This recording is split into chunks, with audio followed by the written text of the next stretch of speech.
Hi everyone, and welcome back to another episode of Art Uprising, a show where art, politics, and society get together.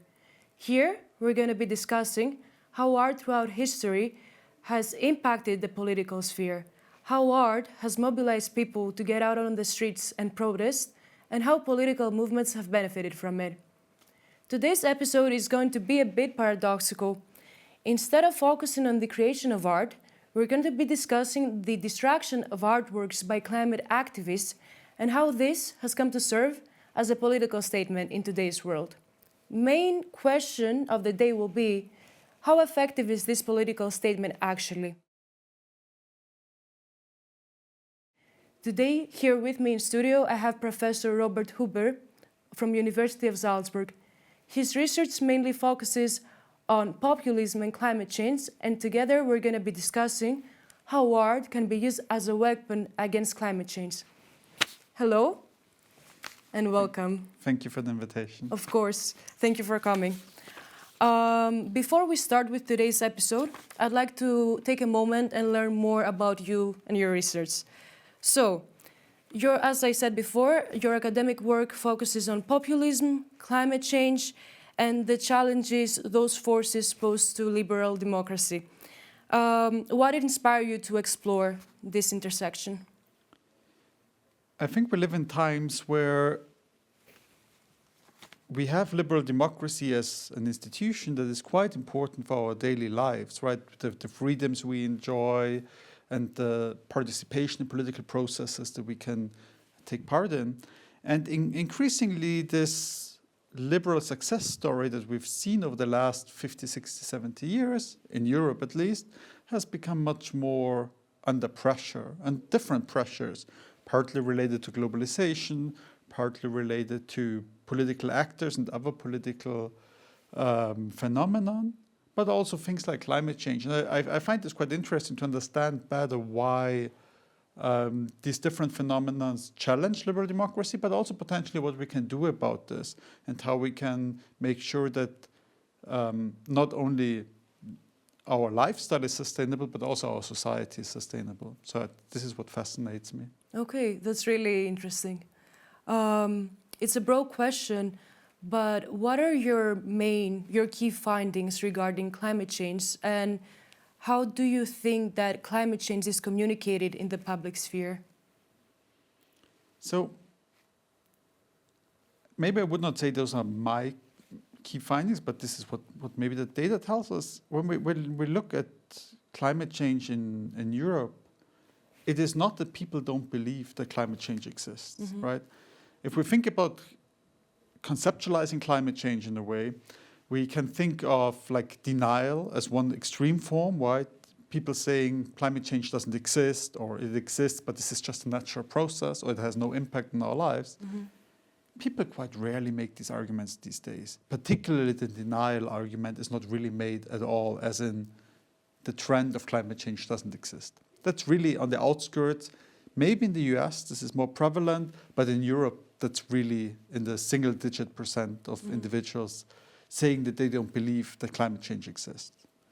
Where we see much more skepticism is when it comes to the concrete responses and the concrete underlying political mechanisms. So, for example, what kind of climate politics is democratically legitimate or seen as acceptable? Which kind of measures should be implemented or not?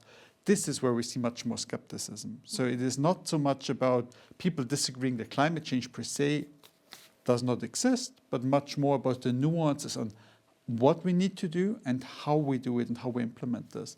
And clearly this speaks to questions about legitimacy of science as well, democratic decision-making processes, but also globalization and sovereignty, right? If we think about European climate policy that's happening at the European Union level quite substantially, right?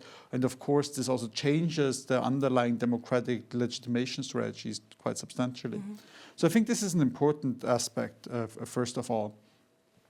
And then we see that particularly, and that's maybe more closely related to my own research, we see that individuals and parties that see the world through a more populist lens, through a black and white, good people against evil elites kind of logic, that they are much more likely to be skeptical about climate change and specific responses to climate change. Okay. So, from what I understand, the public is convinced that climate change is real, but when it comes to policy making, this is the part that is tricky, right? Particularly if we think about Europe or Austria, for example, Okay. An overwhelming majority agrees that climate change is something we need to do something about. The much more tricky question is, what do we do and how does this affect our daily lives? And are we willing to make changes to our lifestyle in order to combat or mitigate climate change? Okay, I understand. So I think we've seen a variety of protest tactics used to call attention to this climate crisis that we're facing. In your view, what are the most effective tools or methods for pushing the public and policymakers to take action? This is a very good question. If we think about the last 10-ish years in Austria or in Europe more general, we really see how climate change has become the dominant issue just before the pandemic in 2018, 2019, 2020, early 2020 with Fridays for Future, with Greta Thunberg, for example. And I would believe that part of the success of this movement was that it was not particularly radical in how it portrayed itself, right? I mean, not going to school, fair enough, but in a way, was much more agreeable. When we compare this to, say, the last generation or things we will talk a bit later about, such as like destroying or attacking art or other institutions, blocking traffic, for example, I believe that those are much less successful in swaying the broader public. Okay. But those are potentially also different target audiences, right? Because at the end of the day, we need to think about who we're trying to convince or mobilize for something, right? And clearly, we already heard skeptical voices about Greta Thunberg from, say, the far right. I think she has, sorry for interrupting, she has received a lot of criticism only for existing and speaking up. No, exactly. And I mean, this comes from people who are very unlikely to be convinced anyways, right? So these are typical arguments that the far right would make that are rooted either in some form of discrimination based on age or gender, right? Like, exactly. How dare a young girl telling us anything in a way, right? And so from this point of perspective, clearly also Greta Thunberg didn't convince everybody.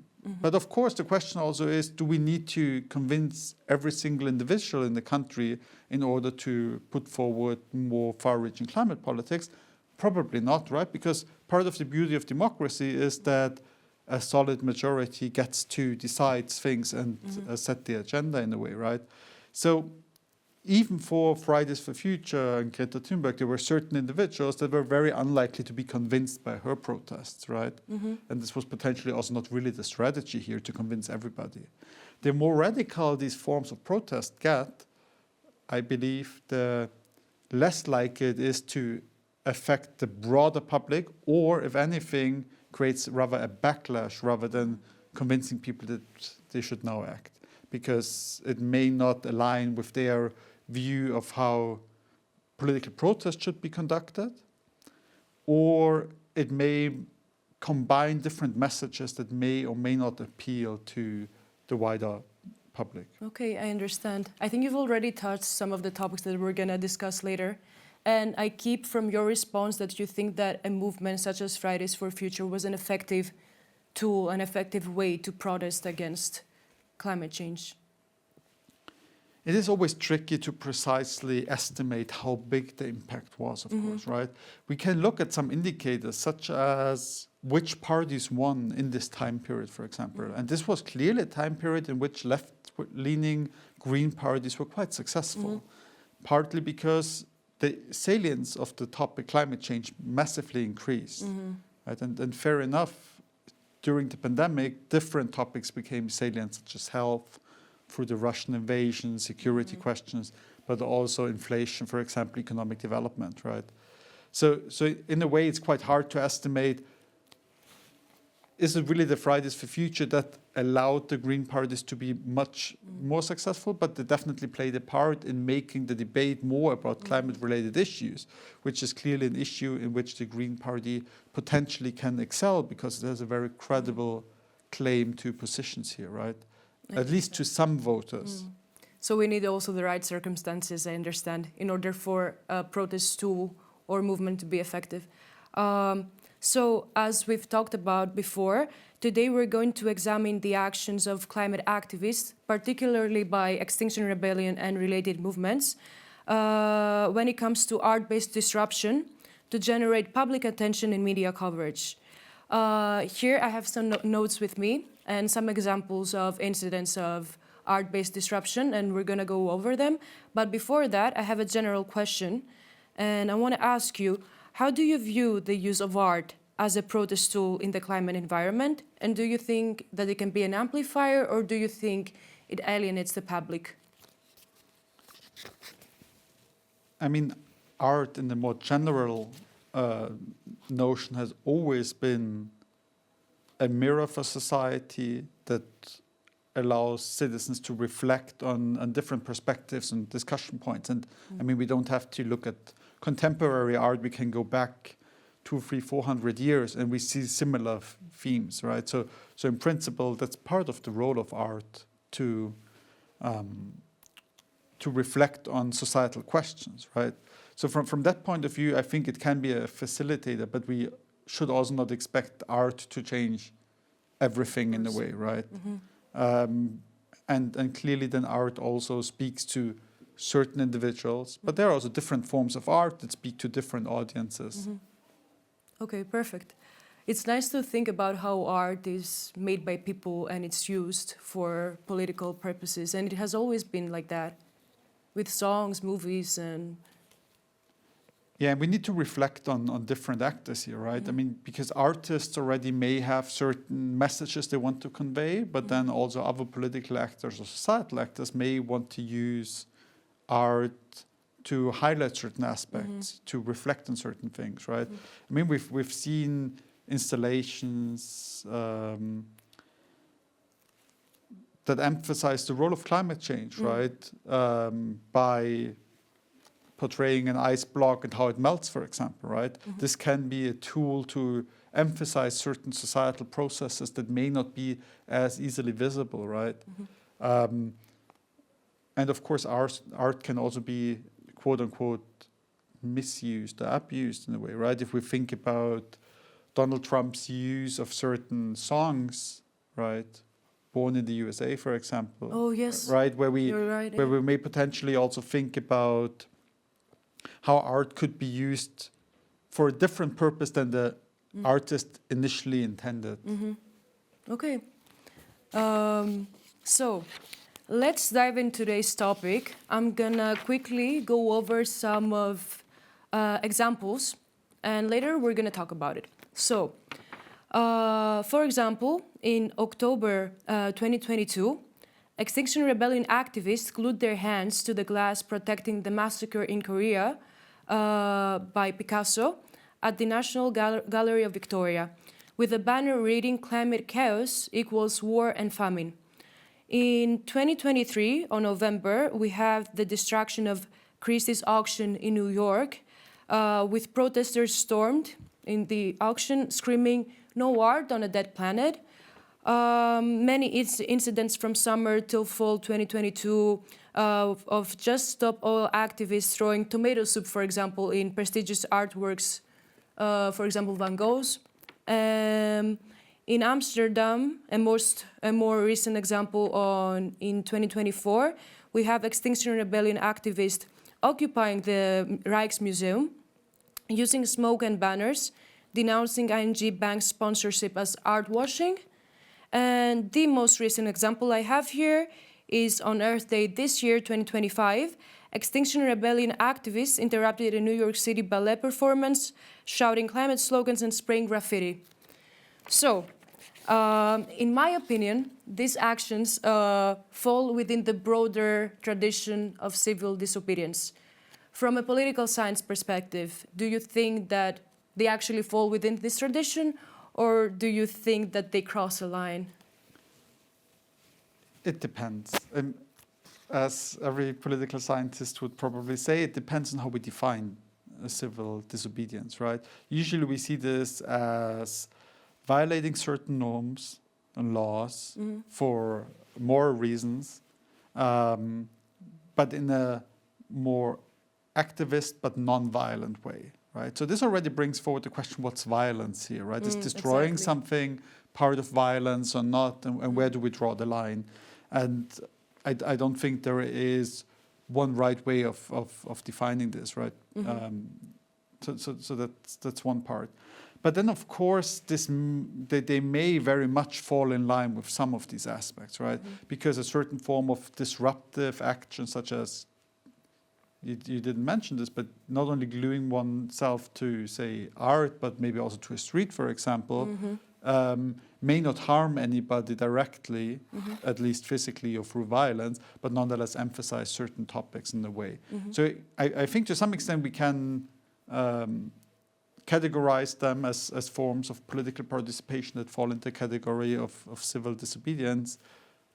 Some of them may here and there cross the line of political violence, also a bit depending on how we define political violence. So it's a gray area, one might say. At least this would be my reading, yes. Okay. So given your expertise in populism, how do you see these art-related protests being framed by mainstream media? Do you think they reinforce populist divides, and how do different segments of the public react to those kind of actions? This is the core question at hand here, right? And I think I've said this a bit earlier already. I'm a tad skeptical about how much outreach they create. Clearly, these events are reported upon, right? Clearly, we read about them in the media, also depending on what kind of piece of art gets attacked or destroyed or used in this form of protest. But clearly, there is something happening here. At the same time, I wonder whether this is necessarily swaying individuals who are somewhere undecided in the middle, right? If we more simplistically want to think about society, we can maybe categorize them in three groups, right? We have those that are very close to climate protesters. They will read about these events and will think, well, finally somebody's doing something, or this is preaching to the choir in a way. Then we have the group of individuals that we mentioned before already, that were already very critical about Greta Thunberg. They are not going to be convinced by this, right? And then there's a group in the middle. Those are individuals that are a bit unsure. They don't quite know maybe what they think about climate change and actions that are potentially necessary. And my initial hunch is that they may not be more likely to support this if art gets attacked, right? Because for the broader society, a broader public in this category, in the middle, art is maybe something that's worthwhile protecting and curating and conserving for the future in a way. And so potentially this may be seen as a bit of a barbaric act for some people at least, right? And maybe some people are also convinced and read, well, this highlights really the necessity. But this goes a bit back to the beginning of our conversation. It is not that people don't believe that climate change doesn't exist, right? So I'm a bit skeptical whether, for example, saying, oh, no art for a dead planet is really changing anybody's opinions on climate change, because most people believe that climate change exists, right? And it may actually not even speak to the core question that a lot of people ask themselves, namely, well, how can we implement policies that help us mitigate this without losing our quality of life? Okay. So to some extent, I'm skeptical that these forms of protest with large, massively change public opinion, and if anything, they may create a backlash. We don't have very good data on this, unfortunately, but for example, the Austrian National Election Study includes a question asking whether people think that those that glue themselves to streets are acknowledge the everyday worries of citizens. And we see a massive divide in terms of political orientation, but also in terms of age, right? So for older individuals, this is a much less accepted form of protest. Makes sense. Which initially makes sense, and I would be very surprised if this does not translate to art-related protest forms as well here. So in a sense, I understand, and I can understand the rationale why the protest changed from school protests or school strikes to potentially using art as something to create attention. I'm not completely convinced that necessarily this writ large helps the climate movement. But this also may depend on who we try to target here. Okay. With the risk of repeating myself, I keep from your sayings that these kind of actions do not actually convince the people more, and they need to focus more on pressuring the policymakers.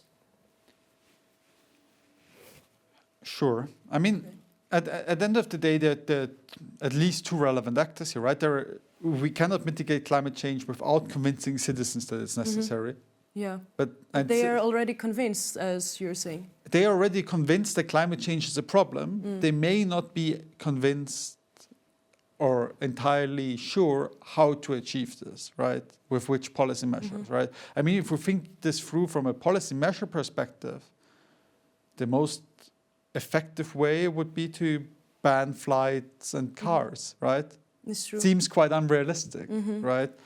So there is a trade-off between the feasibility of measures, but also their effectiveness. We can think of very ineffective measures that get large support among the public, and we can think about measures that are super effective, but will never get support. And in democracies, which I think is something that we want, this matters as well, right? So there is a trade-off here. And potentially the protests do not really speak to this problem. Because I believe that while people may be convinced that climate change is something we need to do more about, this may not mean that they want to stop eating meat, driving their car, or they may not even have the options to do this. And I think these questions are much more pressing in terms of how policymakers respond. Because at the end of the day, policymakers want to be re-elected, right? And that's their And rightfully so, because that's how democracy works. We want politicians who listen to citizens in order to get re-elected, but then also be responsible and implement policies that help us protect citizens, for example, right? And from that perspective, it is not, I'm not 100% convinced that these forms of protests really help both citizens and policymakers from making better decisions. They may increase the salience of the topic a bit, but then of course at the moment, at least in Central Europe or in the European Union, we face a variety of different challenges that make it quite hard to focus entirely on climate change. I understand. My next question would be, do you think there are more constructive or symbolic ways art could be used in climate protests without resorting to shock or damage? I think we kind of talked about it, but what do you think? I mean, art is a very broad concept here, right? Of course, art exists that discusses consequences of climate change on a variety of different levels, right? I mean, I'm not an expert on this topic, but clearly art is something that is very multifaceted, right? And is more than just what we see in a museum, right? So of course, engaging with debates about climate change or topics of climate change is something that happens and can happen more potentially, right? And again, I'm not necessarily saying that protest forms that use art or use artistic performances in order to get attention are necessarily bound to fail, but I'm not sure whether they necessarily help to convince a broader public to change their positions. I understand what you're saying. And maybe just to add this is not only limited to climate change, right? When we think about the protests at the opening ceremony of the Salzburger Festspiele that just happened recently, I'm not convinced that such a protest will necessarily help convince a broader public of the necessity to change positions on the conflict that was discussed there, right? But of course, it creates some attention. Whether this is something that more long-lastingly changes people's opinions, I'm skeptical. Can I tell you something? But this may be my thoughts and how I perceive the world. But I think that historically, movements that have succeeded were disruptive. So, again, in my opinion, a little bit of disruption is necessary. That's a fair point. For a new movement or party to appear and change something, they need to do something differently, right? And this can be in the form of how they perform, but also the positions they put forward. To some extent, maybe things have changed, at least when we think about how short-lived our societies are now. Exactly. Right? So I have not seen convincing research that really shows us that these short-term events have long-lasting impacts on attitudes, for example, right? Because we quite regularly read about certain protests when we think about Israel and Gaza at the moment, for example, but also climate change. We read these events, but they seem rather short-lived, maybe, which may be a function of how individuals communicate and use these news these days, right? So potentially, there is a good point about just waiting for things to be better is also not the right response in the times that we are at. Having this conversation now, I conclude that this disruption, in order to be effective, has to have a massive appeal, because if not, it will reach the news, it will be a headline for 2 days, and then it will be forgotten. Potentially, yeah. So we're slowly reaching the end of this episode. My last question would be that in a world where business as usual persists, despite the ecological crisis we're facing, do you think disruption like this is necessary to force a conversation? We've already talked about it, but maybe final thoughts on this. I think it's important that we talk about this, right? And it is maybe part of the reason why Fridays for Future was more successful initially is because it started a conversation about the topic in a much broader sense than maybe before. So talking about this is really important, I think. And of course, this needs different actors. This needs political actors to pick up this, right? Because it's not only citizens telling politicians what to do, but also vice versa, politicians setting an agenda, right? So I can see this to some extent, but maybe also a plurality of different forms of protest is important, because different protests speak to different people, right? And that's maybe one of the lessons of like a very individualistic, liberal, democratic society, that there are different ways of appealing to different people. And so therefore, maybe some disruptive forms of protest are important to convince some people, but maybe other forms of protest are helpful to target other groups of societies. Okay, I haven't thought about it, and I think it's very on point to have plurality when it comes to different forms of, So I think we've reached the end of this episode. Is there something you would like to add, or what are your thoughts after this conversation? I think climate change is one of these issues that's not going to go away anytime soon. So it's important that we have conversations about this in this format, but also as a society more generally. And I may not have a solution for how to fix all the problems, unfortunately, but I think it's important that we continue thinking about how to create a better society for our future, and think of sustainability not only in terms of climate change, but society writ large. because I am very skeptical about calls for more authoritarian climate politics or more violent forms of climate politics. So I think one of the core challenges for us is really to make sure that we have liberal democratic societies that align with the sustainability goals that we set ourselves. And I think this is really an important aspect to reflect upon. Okay. Thank you so much for today. Thank you for sharing your insights. And thanks to everybody who's watching. We'll be back next time with another interesting conversation exploring how art intersects with politics.